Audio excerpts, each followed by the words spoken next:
신기한 전력은 하늘의 이치를 깨달았고 기묘한 계책은 땅의 이치를 통달했네. 이미 싸움에 이겨 공이 높았으니 만족함을 알고 그만함이 어떠한가. 1400년 전 을지문덕은 이 한 편의 시로 적장의 간담을 서늘하게 만든다.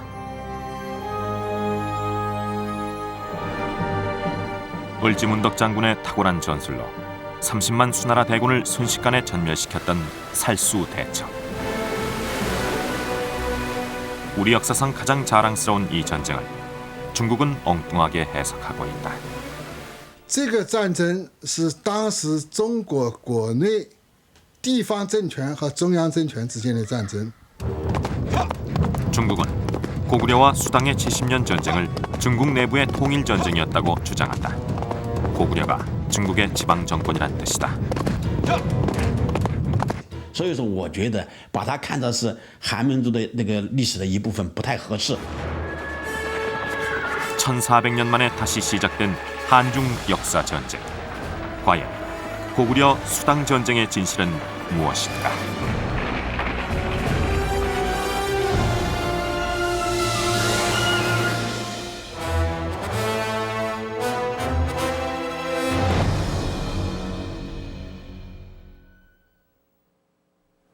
지난 몇 달간 한반도는 고구려로 인해 참으로 뜨거웠습니다.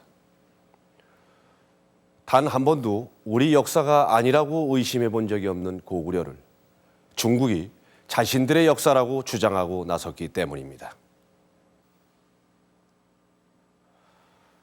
이 책들은 중국에서 출간된 고구려 관련 서적들입니다.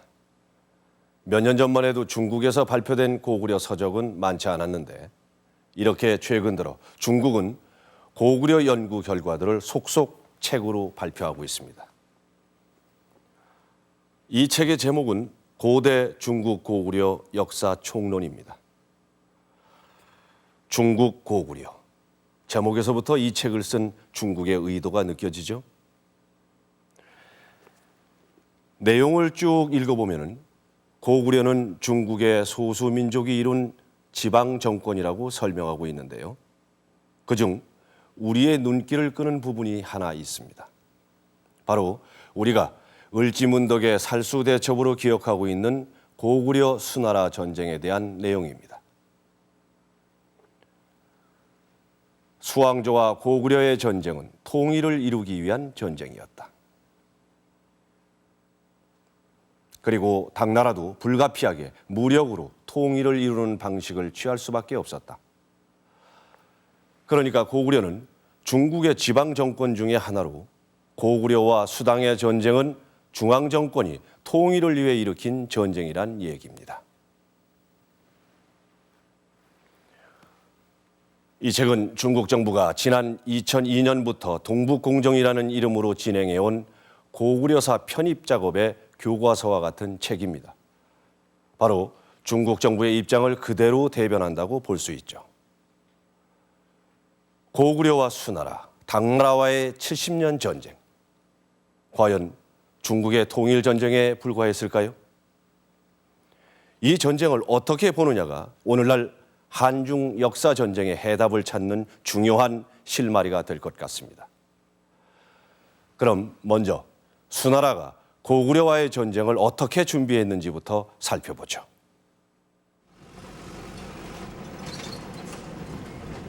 중국 양자강 하류에 있는 양주시. 중국 역사상 가장 번창했던 교통의 중심지였지만 지금은 인구 28만 명의 한적한 도시로 남아있다. 양주 시내에서 외곽으로 빠져나가다 보면 1400년 전 고구려를 공격했던 수나라의 황제 수양제의 흔적을 만날 수 있다.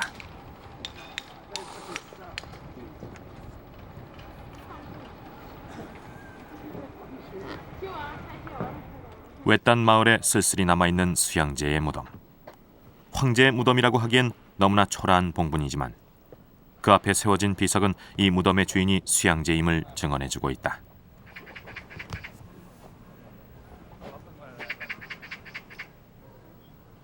그동안 세상 사람들의 무관심 속에서 오랜 세월 방치됐는지 봉부는 훼손된 채 잡초로 덮여 있었고 옛 황제에 대한 예우는 보이지 않고 봉부는 사람들이 오르내린 길마저 나 있었다. 给上去现在的这个位置呀，民间们传说就是当时听雷公啊响了一个雷啊，把这个地方打了3个堂呀，一个上雷堂、中雷堂、下雷堂呀，就是死后呀，对他这个保证在他在位的呀，就说雷公都不放过他的意思呀，就是民间的一种传说呀。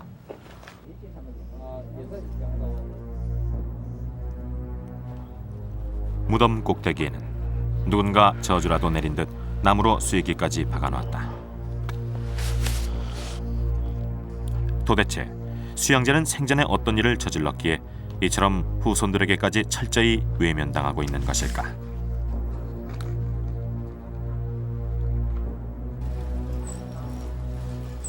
그 해답은 수양제가 후손들에게 남긴 거대한 유산이 말해주고 있다.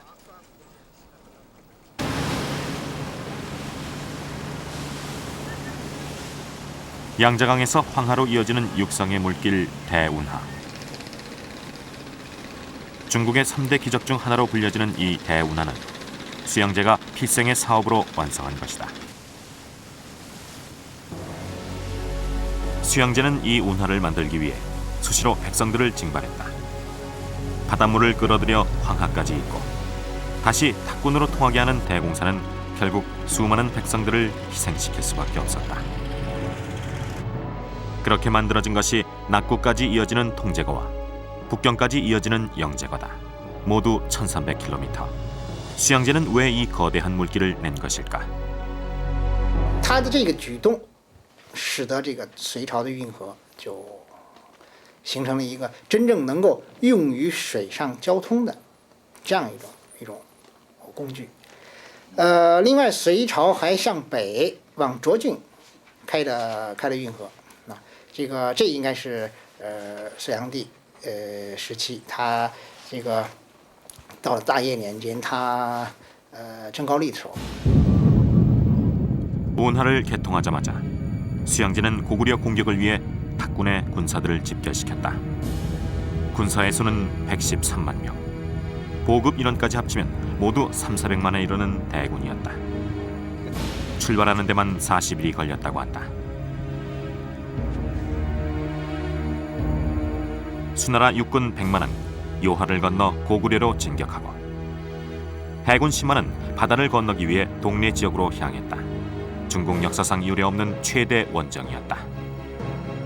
그 운하의 개척 그리고 그것을 통해서 그 수나라가 통일한 그 중국 전토로부터 그 끌어올 수 있는 보급물자들이나 아니면 병력들을 한 곳에 집결시키는 그런 것들을 추진할 수 있었고 또 그 과정에서 이제 수나라가 그 중국 통일 전쟁 과정에서 그 활약했던 무수한 그 맹장들이라든가 아니면 전국 각지에 있는 무예가 출중한 사람들을 그 응모를 해가지고 이제 저 선발을 해요. 그러니까 그런 작업들도 그 몇 년 사이에 계속 추진을 한 거죠. 수양제는 고구려 원정을 떠나기 5년 전 이미 신무기 개발을 명령했다. 어떤 무기들이었는지 무기 연구가 김성태 씨의 자문을 구했다. 이것은 당시 개발된 소차란 무기다. 소차는 엘리베이터처럼 아래 위로 움직이면서 성안의 동태를 살피는 정찰용 차량이다.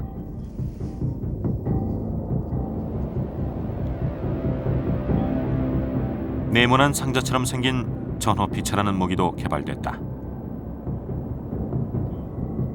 전호피차는 성벽 가까이 접근해서 땅을 팔 수 있도록 만들어진 일종의 장갑 무기였다. 수나라는 이렇게 땅속에 터널을 파서 성 안으로 잠입하려고 한 것이다.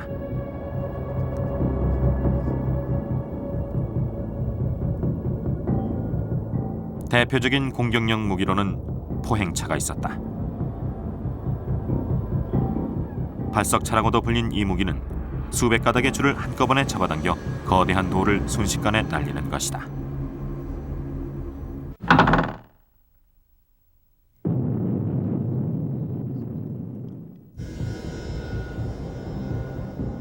운제라는 이름의 무기도 있었다. 고구려의 높은 성을 공략하기 위한 무기로 사다리가 40m 높이까지 펼쳐질 수 있도록 만들어진 차량이다.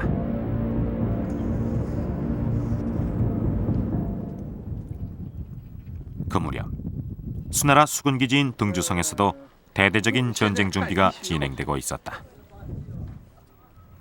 수양제가 고구려 정벌을 위해 수백 척의 전선을 만들도록 명한 것이다. 이번에도 전국 각지에서 수많은 백성들이 동원됐다. 기록에 따르면 당시 관리들이 회초리로 종아리를 때려가며 감독을 해 백성들은 하루 종일 물속에서 나올 수 없었다고 한다. 또한 잠시도 쉬지 못하니 허리 아래엔 늘 구더기가 들끓었고 10명 중 서너 명이 목숨을 잃었다고 한다. 그렇게 만들어진 수나라의 전선은 과연 어떤 모습이었을까? 중국 고대 문명에 관한 한 도록에서 당시 만들어진 전선의 모형을 찾을 수 있었다.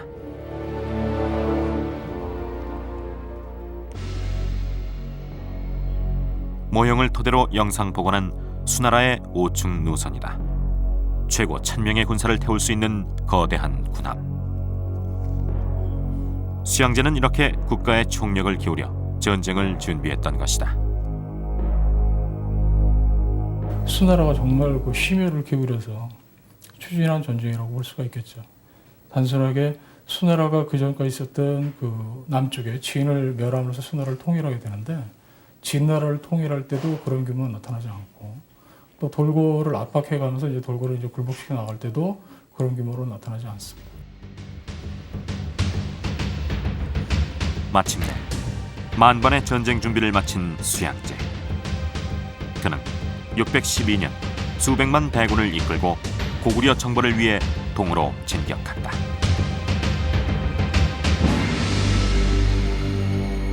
바로 이 사람이 수나라의 두 번째 왕이자 마지막 왕이었던 수양제입니다. 수양제. 이 시호에는 하늘을 거역하고 백성을 학대했다는 뜻이 담겨 있습니다.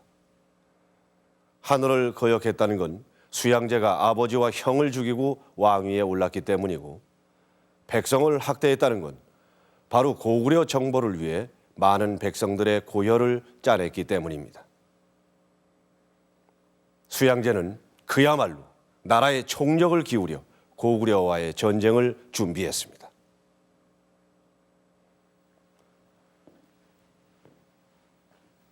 하지만 수나라가 고구려 정벌에 나섰던 건 수양제가 처음은 아니었습니다. 수나라를 통일한 수양제의 아버지 수문제가 30만 대군을 이끌고 고구려를 1차로 공격한 바 있었습니다. 그러니까 수나라의 고구려 정벌은 건국 초부터 계속된 오랜 꿈이었던 거죠. 도대체 고구려가 어떤 존재였길래 수나라는 대를 이어가며 고구려 정벌에 이토록 집착했던 걸까요? 중국의 동북 국경 지역인 지반. 고구려가 가장 번성했던 시기의 수도였다. 고구려의 대표적인 유적지로 세계문화유산 등재를 앞두고 있는 지반은 최근 몰라보게 달라졌다. 도로도 새로 정비되고 건물들도 모두 새 단장을 했다. 무엇보다 흔적만 남아있던 국내성 성벽들이 말끔하게 보수됐다. 제법 역사 도시의 면모를 갖춘 모습이다. 도시 정비뿐만 아니라 대표적인 고구려 유적에 대한 보수 작업도 일제히 이루어졌다. 장수왕의 능으로 알려진 장군총도 새롭게 단장한 모습이다.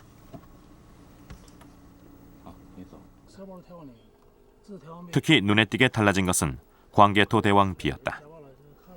그동안 민가 사이에 방치돼 있던 광개토 대왕비가 지금은 유리막으로 보호돼 있었다. 비석의 훼손을 막기 위한 조치라고 한다.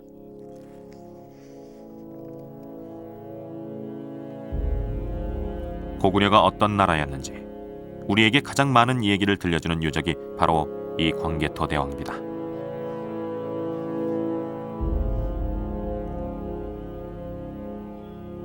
높이 6m 39cm에 이르는 세계 최대의 비석. 이 비는 광개토 대왕 사후부터 오늘날까지 1500년을 이렇게 서 있었다.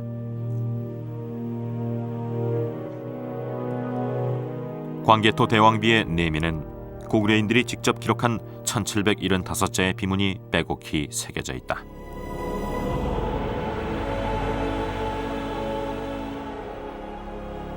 비문의 내용은 크게 세 부분으로 나뉜다. 고구려 건국신화와 광개토 대왕의 정복 전쟁 기록, 그리고 묘 관리에 관한 것이다. 그중 광개토 대왕의 정복 활동 기록을 살펴보자. 비문에 남아있는 광개토 대왕의 정복 활동은 당시 고구려의 영역이 어디까지였는지를 말해준다. 특히 비려라고 하는 거란족 정벌에 대한 기록은 고구려 서북 영역을 찾는 중요한 열쇠다. 비문에 따르면 광개토 대왕이 친히 비려 정벌에 나선 것은 395년. 부산을 지나 염숫가에 있는 세부락과 6,700영을 부수고 셀 수 없이 많은 말과 양을 획득했다고 한다.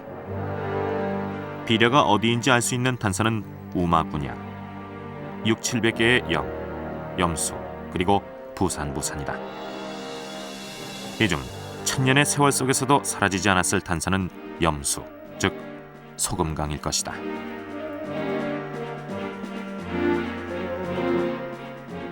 중국 학자들은 광개토 대왕이 정벌했다는 염수를 오늘날 혼강 일대인 염난수라고 보고 있다. 하지만 국내 학자들은 염수는 부산을 지나 우마군양을 만나는 곳이므로 요하를 건너 보다 서쪽까지 나가야 한다고 주장한다.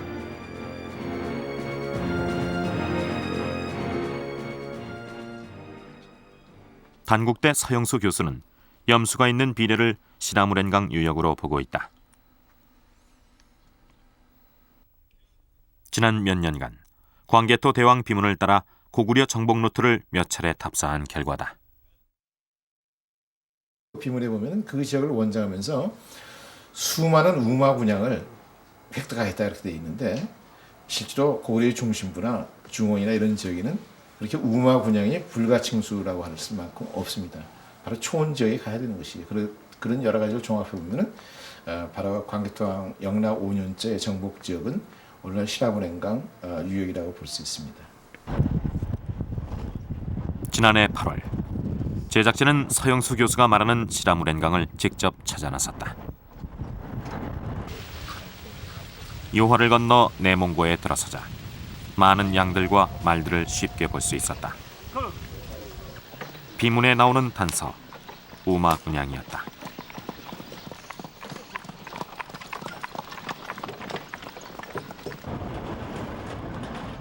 (1500년) 전 광개토 대왕도 아마 이 길을 따라 계속 서쪽으로 전진해 나갔을 것이다.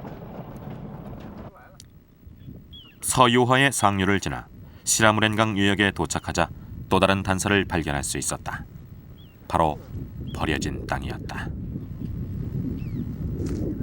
这就是往后啥那个？这是什么田呐？啊，这是什么地啊？这是这算盐碱地，这算。哦，哎，往后啥就是那个 염전지, 往后搞水一泡，全是个酱油红色。 즉 염분이 많이 함유돼서 식물이 제대로 자라지 못하는 땅이 이 지역의 대부분을 차지하고 있었다. 개간한 땅에서는 벼들이 조금씩 자라기도 하지만 대부분의 땅은 개간을 해도 농사를 지을 수 없다고 한다.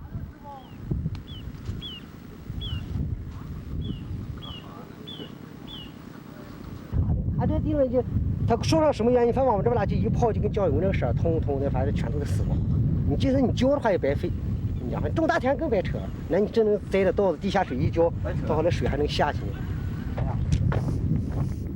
인근의 다른 마을을 찾아가 봤지만 상황은 비슷했다. 대부분의 땅이 염전지였다.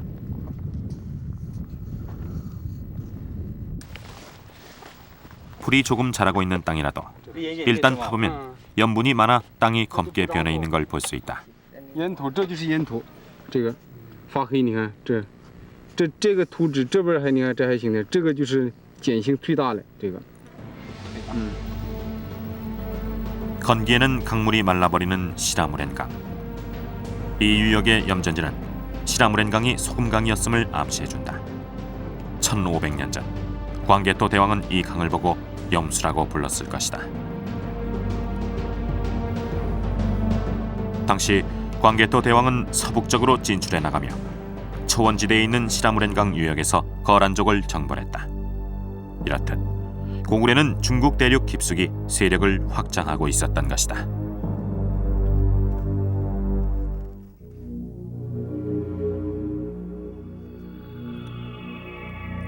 고구려의 서쪽 영역을 알려주는 또 다른 단서가 북한의 덕흥리 고분에서 발견된다.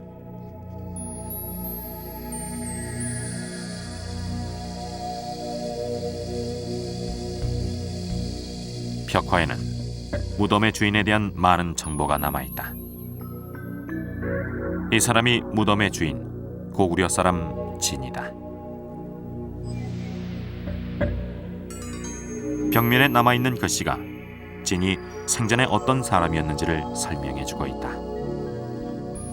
그가 사망한 해는 영락 18년 광개토 대왕 때였다.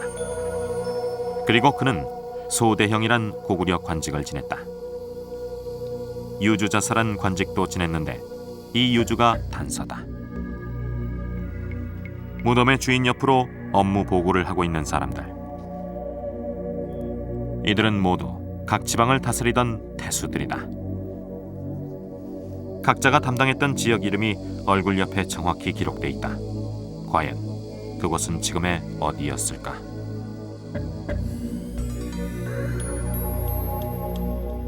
첫 번째 태수가 담당했던 지역은 연군.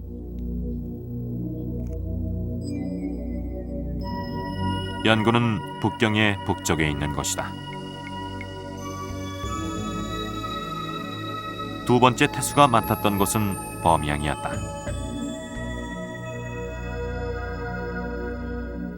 범양은 현재 북경 부근으로 추정되고 있다.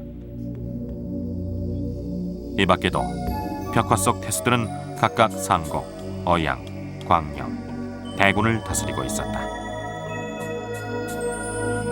모두 북경 일대다. 아마도 이 영역이 무덤의 주인이 다스리던 유주였을 것이다. 당시에 중국이 굉장히 혼란한 시기였습니다. 소위 이제 우리가 5호 16국 시대라고 그러는데 북방에 이민족들이 남하해가지고 그 왕조를 세웠다가 망하고 하는 그 단명한 왕조들이 자주 바뀌는 그런 시기였거든요. 아주 혼란한 시기였습니다. 그러니까 이 시기에 충분히 고구려가 중국에 진출할 수 있었을 거라고 생각이 됩니다. 5세기경 고구려는 한때 북경 일대까지 세력을 확장해 나간 최강 대국이었다. 당시 동아시아의 판도는 고구려를 포함한 4강 체제였다. 중국의 강대국들이 매번 왕조를 교체하며 혼란을 겪는 동안에도 고구려만은 굳건히 그 자리를 지키고 있었다.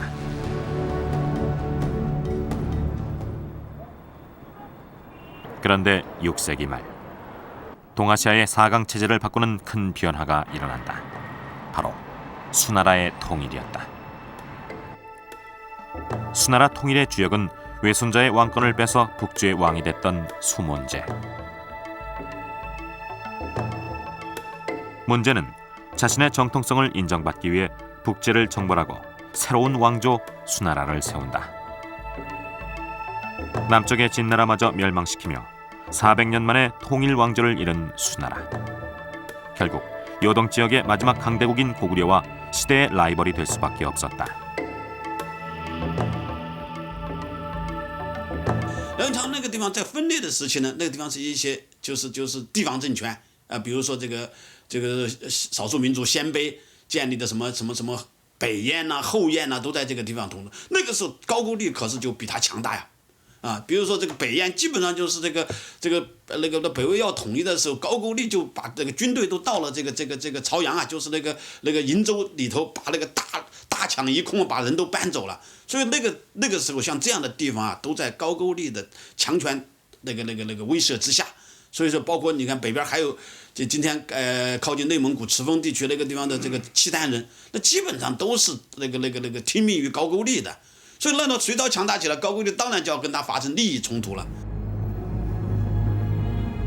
요동 지역을 장악하고 있는 나라 고구려. 고구려를 정복하기 전에 수나라는 결코 동아시아의 1인자로 군림할 수 없었던 것이다.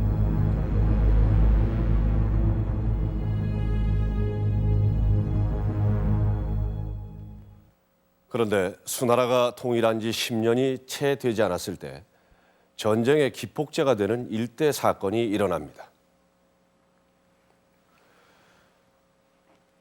598년 고구려가 기병 10,000명을 이끌고 수나라의 전진기지인 영주 지방을 공격한 것입니다. 비록 수나라의 효과적인 방어로 고구려는 물러나고 말았지만 수나라의 북방 전진기지에 타격을 주는 데는 성공을 거두게 되죠.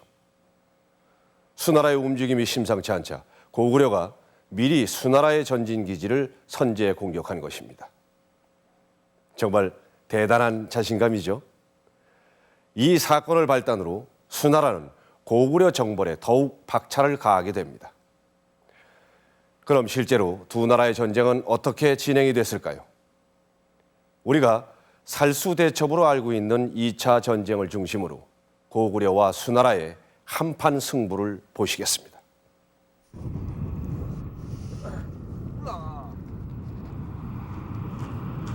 (612년 4월) 수양제가 이끈 수나라 100만 대군은 요하를 건너 고구려의 요동성으로 진격했다.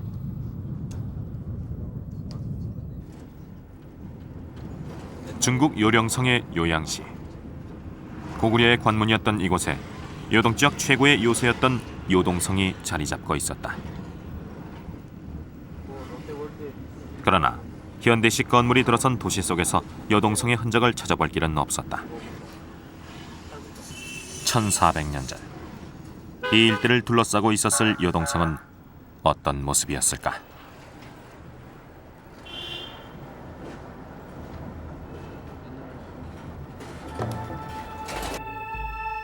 기록에 따르면 요동성은 태자하를 자연장애물로 삼은 평지성이었다.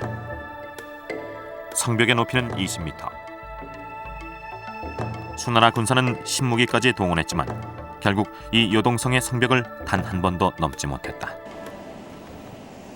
그 난공불락의 비밀은 어디에 있을까? 요동성과 가장 가까이에 있는 고구려성, 백암성을 찾았다.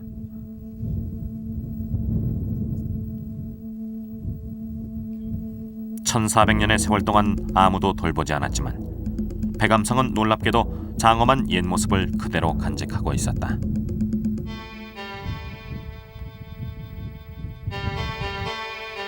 세월을 견딘 가장 큰 힘은 성벽 아래를 계단처럼 안으로 들여싸운 특이한 축성법에 있었다. 성벽 전체가 활처럼 유연하게 휘어 있어 웬만한 충격에도 쉽게 무너지지 않는 것이다. 백암성에서 수나라 군사가 고구려성을 쉽게 넘지 못한 비밀을 발견할 수 있었다. 고구려성에는 치라는 시설이 있어 적군이 성벽 가까이 접근하면 세 방향에서 동시에 공격할 수 있었다. 현재 백암성의 성문은 무너져 그 구조를 파악하기 어렵지만 성문 진입이 어렵다는 점도 고구려성의 특징이다.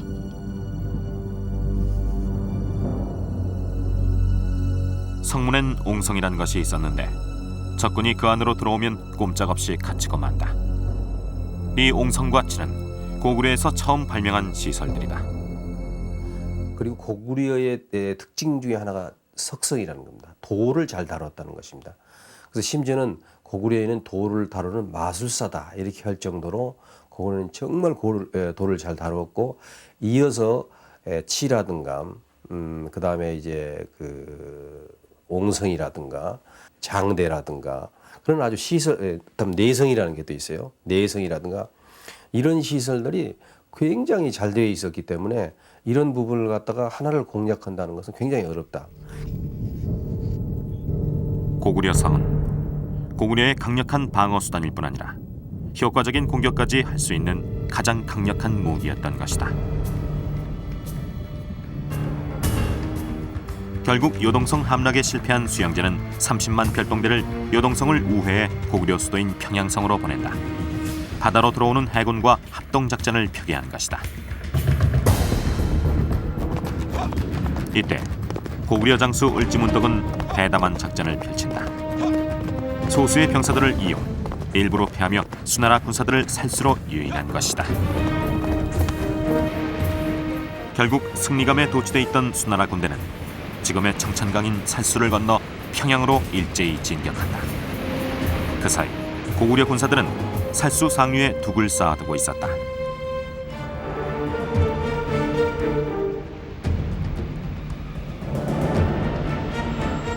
예상대로 평양으로 향했던 수나라군은 다시 후퇴하기 시작했다. 평양성을 지키던 군대는 막강했고 식량 보급마저 끊긴 상태였던 것이다. 고구려군은 기다렸다는 듯이 둑을 무너뜨려 수나라군의 허리를 끊고 선두와 후미에 남은 군사들을 총공격했다. 고구려의 대승이었다. 중국 역사서인 자치통감은 당시 상황을 이렇게 전한다. 요동을 건너간 군사는 모두 30만 5천여. 그러나 돌아온 군사는 오직 2,700명 뿐이었다. 중국 역사 속에 수나라의 고구려 공격은 이렇게 치욕스런 참패로 기록돼 있다. 수나라는 결국 고구려 4번 치고 나서 망합니다. 물론 그게 고구려가 쳐들어가서 망한 건 아니지만 고구려를 치다가 망했기 때문에 그건 고구려 때문에 망했다고 그렇게 볼 수 있습니다. 다시 말하면 너무나 많은 국력을 소비해가지고 4번에 걸쳐서 고구려하고 전쟁을 하기 때문에 민심이 흉흉해지고 또 물자가 부족해지고 그러니까 자연히 여기서 이반이 일어나기 시작하는 것이죠. 그러니까 결국은 전쟁을 끝까지 치르지 못하고 고구려 때문에 망했다 그렇게 볼 수가 있는 것이죠.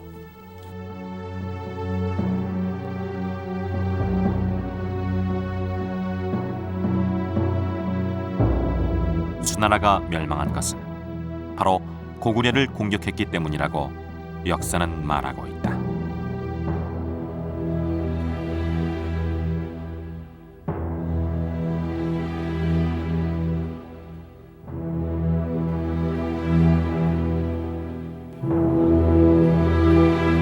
우리는 살수대첩을 우리 역사에서 가장 자랑스러운 전쟁의 하나로 기억하고 있습니다. 하지만 살수대첩은 고구려와 수나라 전쟁의 일부분에 불과합니다. 살수대첩 외에도 고구려는 3차례나 더 수나라 대군을 전멸시켰고 그 결과 수나라는 결국 멸망하고 말았습니다. 그래서 고구려 수나라 전쟁은 중국의 가장 치욕스러운 역사의 한 장면으로 남아있는 것이죠. 수나라가 멸망하자 그 뒤를 이어 당나라가 새로운 통일 왕조로 등장을 합니다. 당나라 역시 동북아의 강대국으로 남아있는 고구려와 숙명적인 대결을 벌일 수밖에 없었습니다. 자, 여기를 한번 보시죠. 처음 당나라가 고구려를 공격한 것은 645년. 당태종 이세민이 직접 이끈 당나라 군대는 수나라가 한 번도 넘지 못한 요동성까지 함락시키며 안시성까지 쳐들어옵니다. 하지만 연개소문이 이끌고 있던 고구려군은 안시성에서 당나라를 무릎 꿇게 만듭니다. 그 후 당나라는 662년까지 끊임없이 고구려를 공격했지만 번번이 전쟁에서 패배하고 맙니다.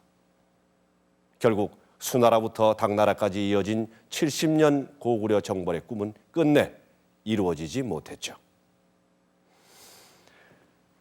자, 지금까지 고구려 수당 전쟁을 대략적으로 살펴봤습니다. 바로 이 전쟁을 두고 중국은 지방 정권과 중앙 정권의 통일 전쟁이라고 말하고 있는데요. 그들의 주장대로라면 지방 정권이던 고구려가 중앙 정권인 수나라를 멸망시킨 꼴이 됩니다. 도대체 중국은 무슨 근거로 이 전쟁을 통일 전쟁이라고 주장하는 것일까요? 1400년 만에 다시 불거진 한국과 중국의 역사 전쟁, 그 논쟁 속으로 들어가 보겠습니다.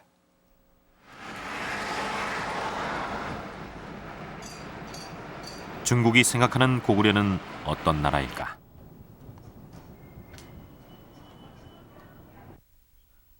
중국 동북지방의 역사를 연구하며 고구려에 대한 논문을 꾸준히 발표해온 손진기 씨.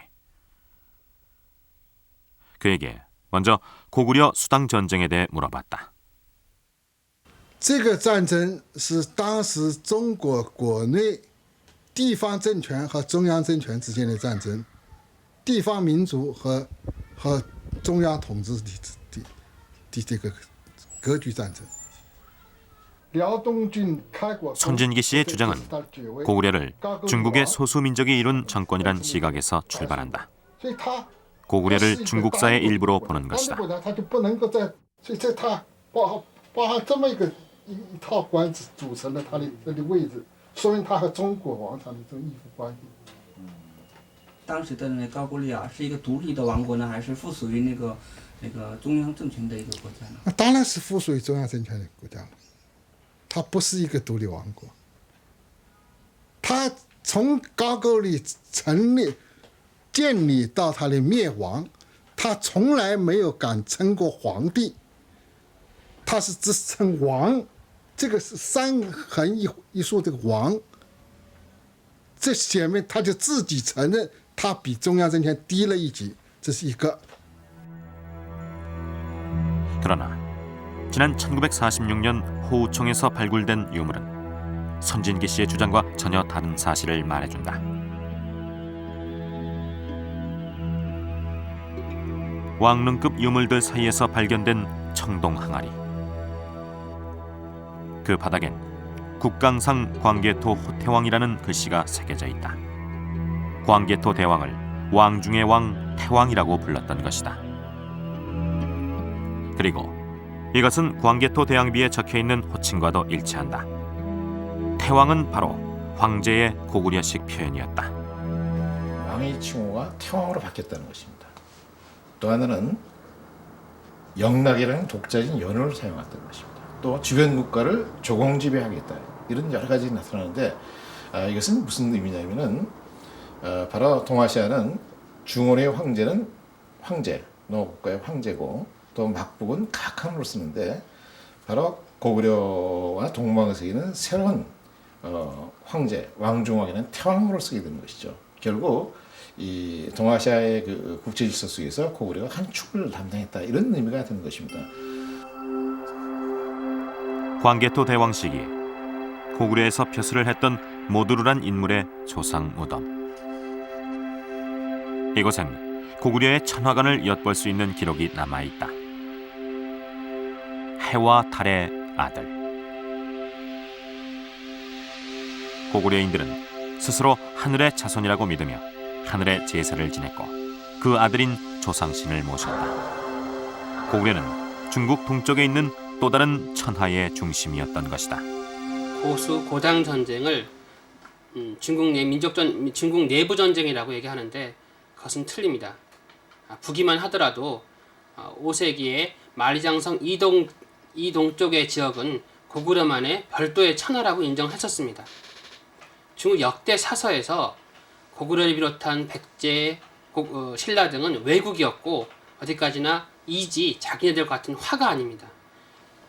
오랑캐와 중화의 서로 대결을 세계사의 일반적인 흐름으로 생각했던 그들이 이제 그 이민족의 땅을 지배하니까 자기네 역사관들을 바꾼 것이지 과거에는 결코 서로들 같은 족속이라고 생각하지도 않았고 문화도 달랐습니다.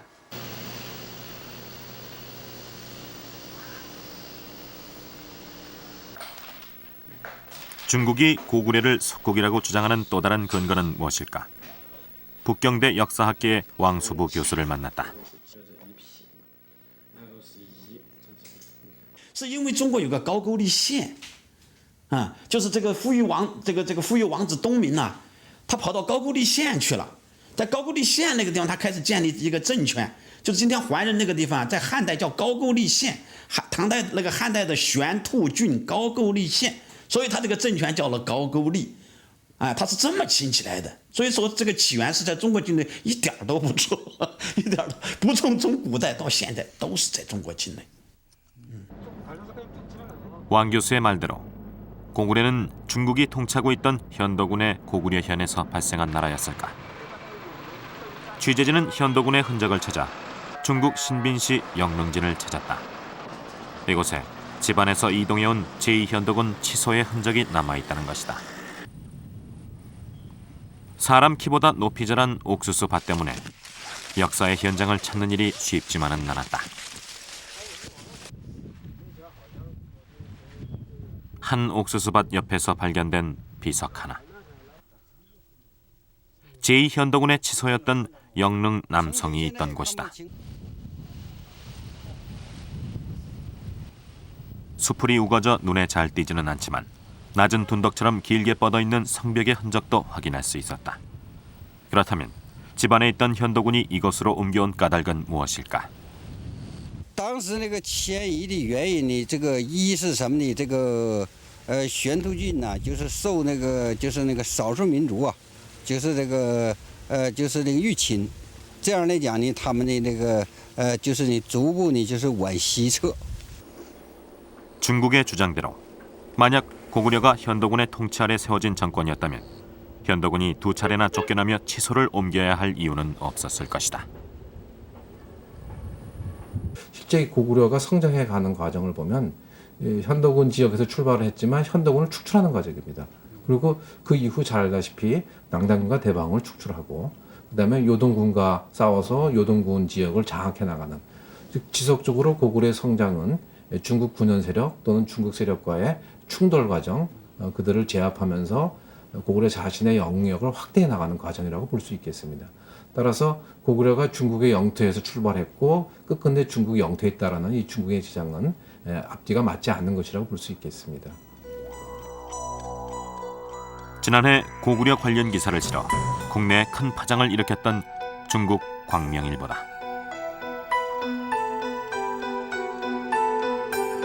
이 신문은 역사면에 고구려에 대한 기사를 실으며 고구려는 중국 동북지역 역사에 등장한 일개 소수민족으로 그 정권은 중국 동북지역 역사의 민족 정권이라고 보도한 바 있다.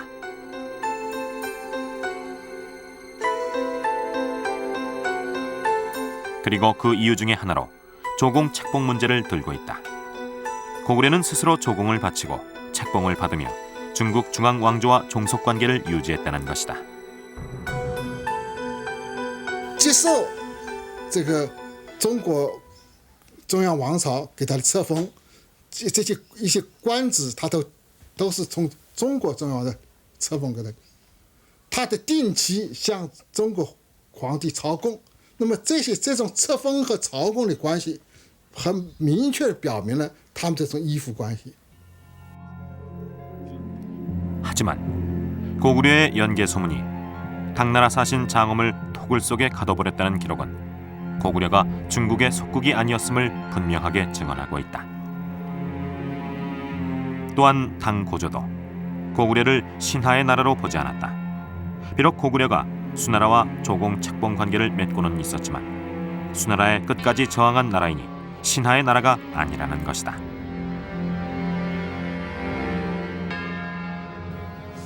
당시 이 조공과 책봉 제도라고 하는 것은 실제 고구려가 중국에 신속되어 있던 나라였기 때문에 조공과 책봉 관계를 맺는 것이 아니고 조공 책봉 제도 자체가 당시 동아시아 전체 일종의 외교 형식이라고 볼 수 있겠습니다.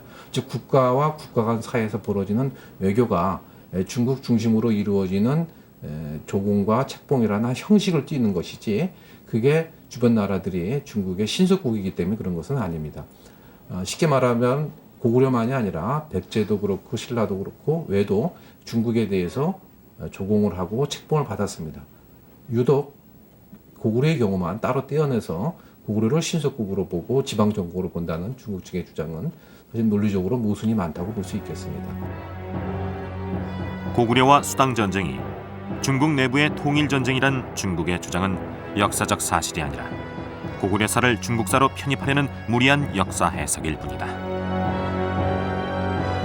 고당 전쟁은 고구려로 대표되는 동방 문명과 당나라로 대표되는 중원 문명 간의 운명을 건 국제 대전이었습니다. 약 70여 년, 길게 보면 100여 년 이상의 대전쟁입니다. 그렇기 때문에 수나라가 진나라를 멸망시킬 때 동원했던 50만 군대의 몇 배나 되는 100여만, 많게는 300여만의 대군대가 동원했던 것이지 이게 단순한 민족 내부 간의 전쟁이었다면 또 제국 간의 전쟁이었다면 이 정도의 규모로 전쟁이 일어날 수가 없는 겁니다.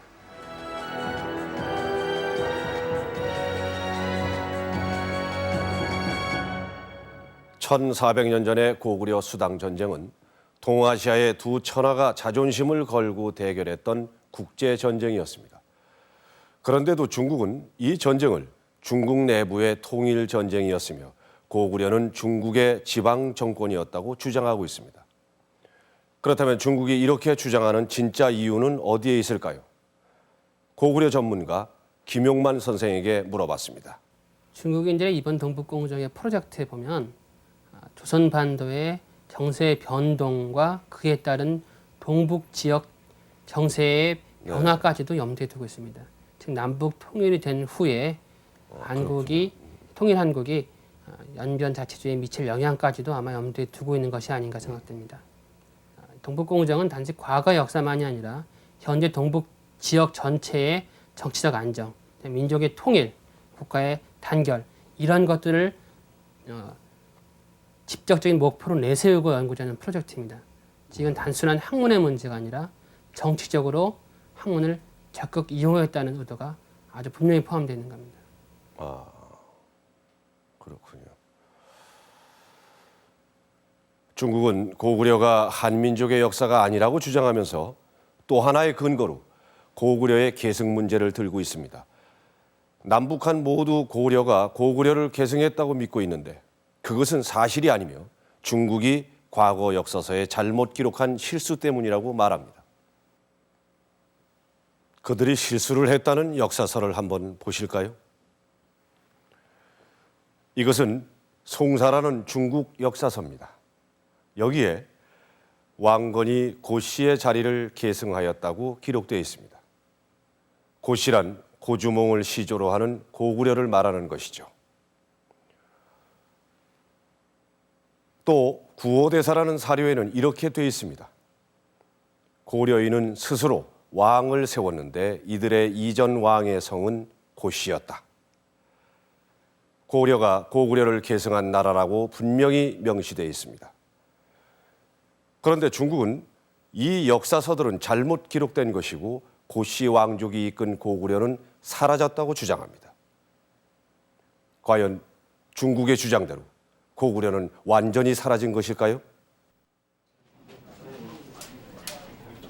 지난 1일 서울의 한 호텔에서는 뜻깊은 행사가 이뤄지고 있었다. 지금부터 고구려 연구재단 출범식을 거행하도록 하겠습니다. 작금 중국의 동북공정은 반만년 조국의 역사를 2000년도 안 되는 전륜발이 역사로 유린하면서 핵간주의 형식을 그대로 드러내고 있어 중국의 동북공정에 맞선 고구려 연구재단의 출범은 고구려사를 중국에게 빼앗기지 않겠다는 강한 의지이기도 하다. 바로 국적으로 나가는 첫 병이라는 사실을 우리 역사를 우리 국민이 사랑하고 아껴줘야 됩니다. 우리가 우리 역사를 사랑하지 않으면 누가 우리 역사를 아껴주겠습니까? 그러니 이제부터 우리 국민들이 지금까지 잘 해주셨지만 더 노력을 해서 우리 역사를 사랑하도록 하십시다. 지금 중국은 우리에게 고구려가 진정 한국의 역사냐고 묻고 있다. 누가 고구려를 계승했느냐를 묻고 있는 것이다. 하지만 우리 역사는 우리가 고구려를 계승하고 있음을 분명히 하고 있다. 지난 79년 충주 중원에서 발견된 중원 고구려비. 고구려의 남진 정책을 단적으로 보여주는 유물이다. 비문 속에는 신라톤의 당주라는 표현이 나오는데 이것은 신라를 다스리는 고구려의 군사령관을 칭하는 말이다. 당시 신라가 고구려의 지배를 받고 있었음을 시사하고 있다.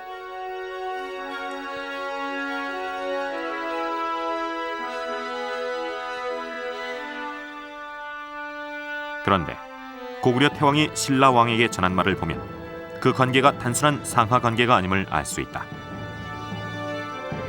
고구려는 당시 신라를 형제의 나라로 인식하고 있었던 것이다.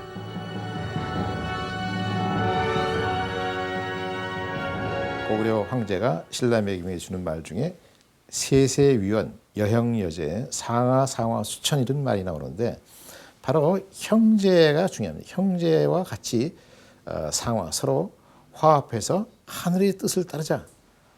바로 그런 것은 우리 그 민족사에서 나타나는 자연스러운 통일 의지의 발현이다 이렇게 볼 수 있습니다. 백제와 신라를 동족으로 인식했던 고구려의 통일 의식은 고려의 건국으로 비로소 완성된다. 개경의 송악산 아래 궁궐을 짓고 기틀을 마련했던 고려. 그 이름에서 알 수 있듯이 고려는 분명 고구려를 계승한 나라였다. 고려는 고구려 왕이 스스로 태왕, 즉 황제라 불렀던 것처럼 궁궐을 지을 때도 황제가 머무는 황궁의 제도에 따라 지었다. 그리고 고려는 고구려의 시조 동명왕에 대한 제사도 잊지 않았다. 동명왕은 곧 고려의 옛 시조와 다름없었던 것이다. 고려사는 고려인들이 고구려를 어떻게 인식했는지를 보여준다. 고려의 서인은 요나라 적장을 만났을 때 고려는 고구려의 옛 땅이다. 그래서 나라 이름도 고려라고 했다고 말하고 있다. 고려가 고구려를 계승한 나라임을 분명히 못 박은 것이다. 또한 고려는 삼국사기와 삼국유사를 편찬해 고구려, 백제, 신라 세 나라 모두가 고려의 역사임을 대내외적으로 보여주었다. 신라 같은 경우에는 일통사만이라고 해서 고구려의 주민과 문화를 수용하게 됩니다. 그리고 그런 인식들이 고려시대까지 가면서 거의 삼국사기, 삼국유사로 내포되는 삼국시대라는 역사 인식이 만들어지게 되는 것이죠. 고구려의 멸망 이후 중국에서는 중국이 고구려를 계승했다고는 어떤 역사 인식이 나타나지 않음에도 불구하고 이 통일신라, 고려, 조선에 걸쳐서 계속적으로 고구려를 계승한다는 계승의식이 있다는 것은 고구려 역사를 그 이후에 어떻게 이어져 가느냐 하는 것이 고구려사의 규성 문제와 깊이 연관된다고 볼 수 있겠습니다. 그럼 조선시대에는 어땠을까? 조선왕조실록에서 고구려에 대한 기록들을 검색해봤다. 성종 13년, 성종은 과거 시험에 고구려에 대한 문제를 낸다. 질문의 요지는 고구려가 수당의 공격을 어떻게 막아냈느냐는 것인데 수나라, 당나라를 고구려의 적국이라고 표현하고 있어 조선이 고구려를 선조로 생각했다는 걸 알 수 있다.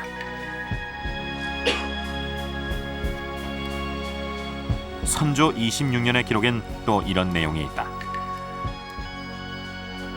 임진왜란 때 조선을 지원하러 온 명나라 사신 유언회는 임금에게 귀국은 고구려 때부터 강국이라 불렸다고 말한다. 중국인들조차 고구려와 조선을 한 역사로 인정한 것이다. 이렇듯 기록들은 고구려의 계승자가 누구인지를 말해준다.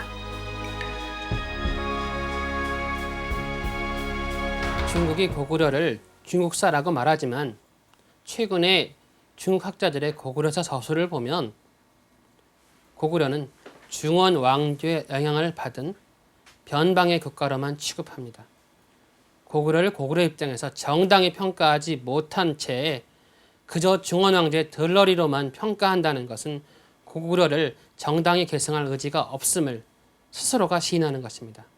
반면 우리는 고구려를 우리 역사로서 고구려가 주인의 입장에서 고구려사 서술하고 고구려를 계승하려는 의지를 보입니다. 그것은 우리가 고구려의 정당한 계승자라고 우리 스스로가 자부하고 주장하는 것입니다.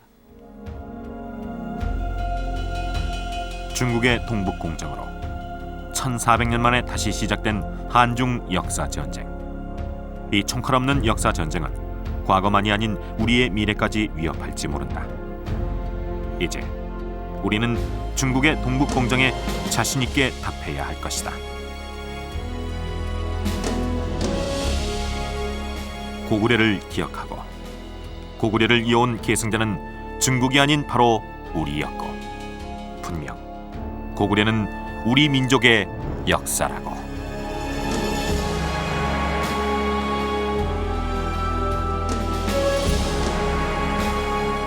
고구려는 668년 당나라와 신라의 연합군에 의해 멸망했고 분명 이 땅에서 사라졌습니다. 그럼 사라진 700년의 고구려의 역사는 누구의 몫일까요? 그 해답은 고구려를 진정 누가 계승했느냐 하는 질문에 달려 있을 것입니다. 이 책은 지난해 동북공정을 주도하는 변강사지 연구 중심에서 새롭게 펴낸 책입니다. 프로그램을 시작할 때 소개해드린 고대 중국 고구려 역사 총론의 속편이죠. 여기에 이런 내용이 있습니다. 현재 사용하거나 새로 편찬되는 사전류에 고구려에 관한 조목을 수정해야 한다. 교과서와 역사 관련 도서에서도 이에 준하여 내용과 표현들을 통일시켜야 한다. 그리고 남북한과 중국은 고구려 문제에 관해서 이제 국제 관례에 부합하는 정상적인 학술 교류와 논쟁을 전개해야 한다. 이것이 중국이 지난 2년간 고구려를 집중적으로 연구해온 자신감입니다. 중국의 국가적인 프로젝트인 동북공정은 앞으로 3년이 더 남았습니다. 그 3년 후 우리 눈앞에 어떤 일들이 벌어질지 모를 일입니다. 중국은 지금 우리에게 더 이상 고구려를 가슴으로만 만나서는 안 된다고 경고하고 있습니다. 고구려의 계승자가 누구인지, 왜 고구려가 한국의 역사인지 중국에게 자신 있게 말할 수 있을 때까지 고구려를 더 많이 알고 더 연구해야 할 것입니다. 700년 역사를 이어온 대고구려, 그 주인은 다름 아닌 바로 우리이기 때문입니다.